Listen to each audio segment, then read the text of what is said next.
I got a high level of respect for bass players. I played bass with my first band when I was a teenager. So Oh, okay. there's a Nice. I hold a little place in my heart for bass players. Oh yeah, yeah. No, I loved it. I mean, there were moments where I was like, man, like I feel like the bass line and a lot of the music was just so boring. It's like pluck here, pluck there, you know. I'd be Yeah, like, man, I wish we could get something more. I don't know, we could really show off some bass skills, but it didn't happen too often.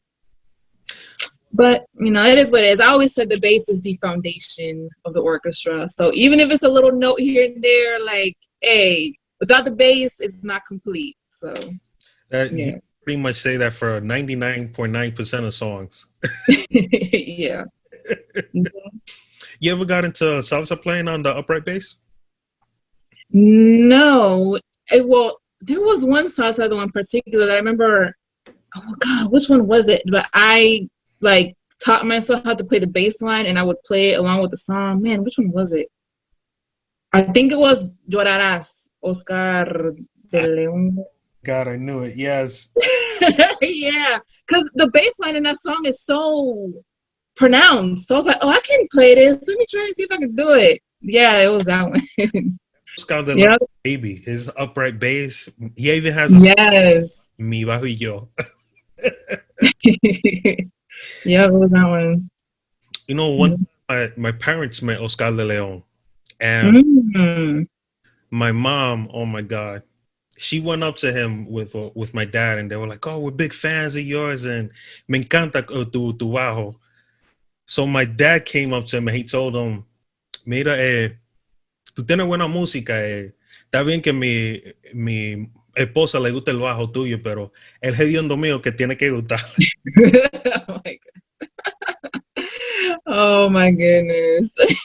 My dad, he takes his Dominicanism everywhere, and everyone falls in love with him. My dad is like, Mhm. it's scary how charismatic he is, but I take that as an example. In fact, that's actually why my channel is called on what Dad would do, because Okay. that I'll try and share, it comes from his way of being and the way he's actually connected with people and break down their barriers. And he'll give such good advice.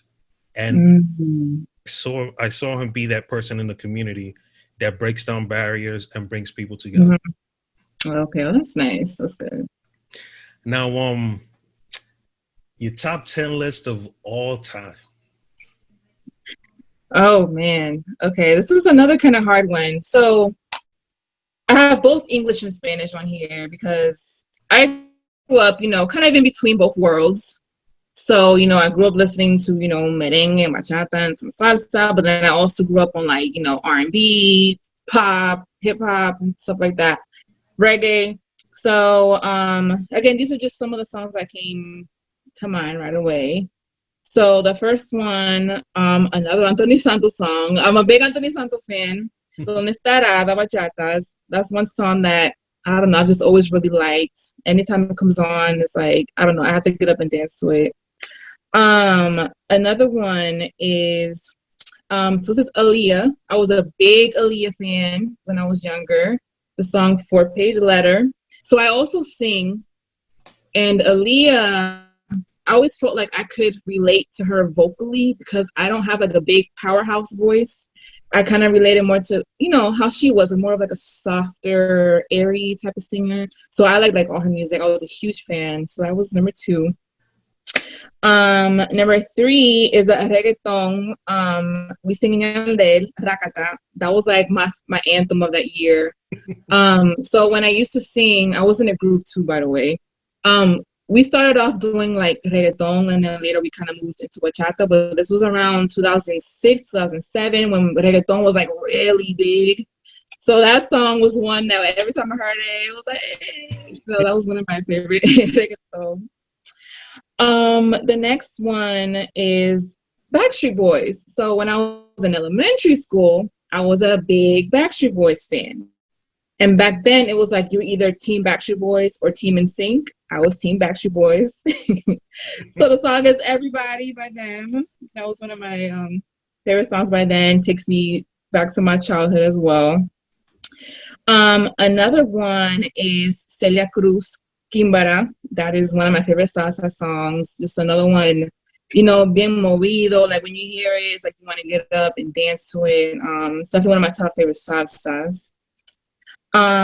Another one is This Is How We Do It, Montel Jordan. It's a classic, old school throwback. Another one that whenever, like, when I used to club and like they do the little old school phase, as soon as this came on, it was like the whole club was like, hey, so that's a classic. Another one is Aventura, Cuando Volverás. It's one of the earlier songs, but that song in particular stands out to me because I remember being in DR and I had a little enamoradito there, and this song for whatever reason just kept playing that summer, and so it's like kind of reminiscing type of thing. Takes me back to that, and it's a good song. Another one is Beat It by Michael Jackson. Of course, Michael Jackson. Who doesn't like Michael Jackson? Well, I guess some people don't, but I'm a fan, and that is my favorite song by him. I think the electric guitar in that song really stands out to me, and I don't know. I just always really like that song. It's one of my top favorite songs by him. Another one is this is a song by Wayne Wonder, No Letting Go, a reggae song. Wow. I am also into reggae, just Caribbean music in general, but that's one song that's like, it's a little bit slower paced, but I don't know. It's kind of like a love song in a way. So I like it. I really like that song. And then the last one is a more recent song by Beyonce, and it's Water. It's from her Afrobeats album. Yeah. It was on Black is King. So, and Afrobeats is another genre that I recently just kind of started listening to. I wasn't really, aware or into it like that, but I've been listening to a little more, and then I listened to her album, and this song in particular really stands out to me. Like, I just really like the beat and like the instrumentation in that song, and I don't know, it makes me want to be connected to the elements, and stuff like that. So, yeah, that's all 10, right? That I'm missing. Yeah, that was all of them. So, wow. Yeah, as you can see, my taste in music is very expansive, kind of all over the place. And depending on my mood, I'm either in my Spanish music, phase, or I'm in, I want to listen to English music. So, yeah, I just kind of rotate back and forth depending on my mood. Let me tell you something. Both of those lists are tough. I mean, first list, I'm like right there. I'm like, yes, she's on point. She's on point. Mentioned Sandy Papo. It took me back to when I was in middle school, because during that time, the ones that were really killing it at that time was the three top. Era Lo Ilegales, Papo, and Proyecto Uno. And yes, so like the three. Mm-hmm. Yeah, and at that time, the one that started off giving a lot of energy to that type of influence was more like a Spanish reggae and Spanish rap was El General and Vico C. Mm-hmm. So to merengue house was a perfect time, because house music was still like house music and freestyle was very strong in the Latin community in New York. So ironic enough, during that time, the one that was able to bring Sandy Papo to really do a proper recording, because he used to sing over beats, it was a guirero that used to play with Milly Jocelyn y Lo Vecino. That was before Milly Quesada went solo, and he decided, hey, come to my studio, let's lay this out. He did the same thing on Proyecto Uno, and they started traveling the world, and all of a sudden it created this big boom. I mean, despite being able to follow up with them, they were the top dogs of that. So middle school, one of the deans in that school was brother of one of the guys from Proyecto Uno. Holy wow. I liked them a lot before that, but when I knew that they were going to play in our school in the spring concert, Magic is a badass on stage. Jesus Santísimo. To this day, I think he's one of the best live performers. I mean, I've seen many, ridiculous amounts, because I saw Gozamba, El Festival de la Música, Merengazo. There was a lot of those festivals going on throughout New York City in the summertime. So when you sent Sandy Papo, it took me right back to all of that. Mhm. Y en ese tiempo también los hermanos Rosario sacaron uno that they wanted to kind of jump in the mix. Um, Esta es la fiesta de mi vida, Yeah. Nueva York. Mhm. Like, wow, they really took advantage of that time. Yeah. Yeah. No, a lot of good reggae came out the 90s. Yeah. And I mean, I guess I was still little, but I just remember hearing all those songs. Like my dad would play all of them. So yeah, it definitely takes me back. The children are the truth when it comes to music. They're not going to lie about what songs they do and don't like. They're going to tell you which ones they like. Like, Mhm.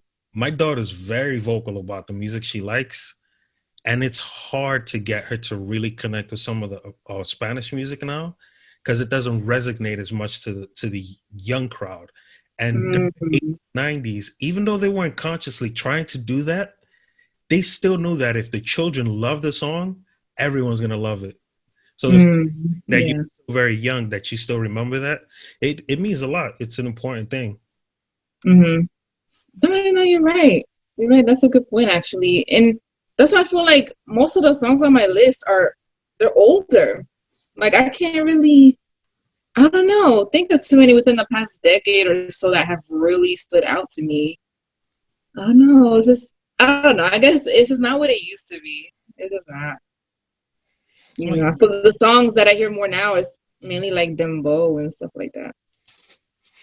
And even at that is like only a handful I could pick at a time. Like I could say artists from them both, but I can't pick up like which songs is really standing out. The last song that I Mm. liked, I can't even remember the name. Del Secreto. El Secreto. This was around 2000. Wow, 2008. And even Oh. Mhm. I can't even tell you what the song is called. Like, but Yeah, I didn't really start following them both that closely until like recently.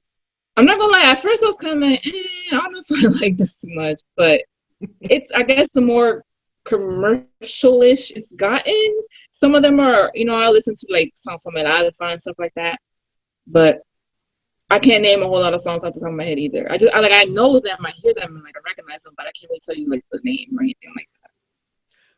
I just remembered what the song was called. Me tienen envidia.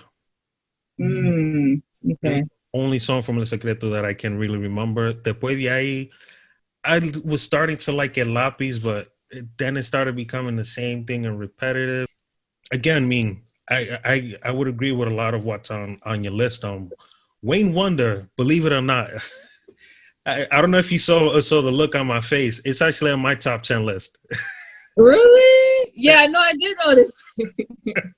Yeah, no, reggae and dancehall, that's like another genre I've really like. And that song, I don't know why, it's always stood out to me. It always has.